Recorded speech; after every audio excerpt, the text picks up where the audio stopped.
Manipur Laingakna ngasidagi Imphal Senapati MST service haubagi mayokta Kangpokpi district chathariba pungni funipan gi shutdown ase handokiroi haina Committee on Tribal Unity gi spokesperson Lun Kipgenna phongdorakle Kangpokpi da mafam adugi miyamga loinana changsinkiba khongjanga mari leina Lun makha taraduna Highway asida chathok chasin taubada CoTU na athingba piba leite shutdown ase Manipur Laingakna MST service haudokna bagi laurakliba khongthang asibu yaningdaba phongdoktuna CoTU na Kangpokpi da leiriba CSO Singapurna changsin bane khongthang ase handoktriba fawba democratic oiba akanba khongjang sing changsin kigani hairakle.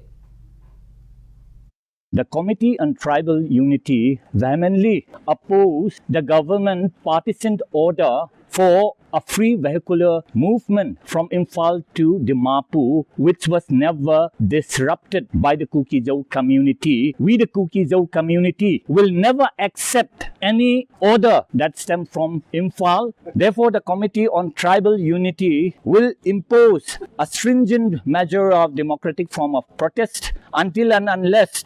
the partitioned government order for free passage of people or commercial goods from Imphal with escort is rescinded with immediate effect.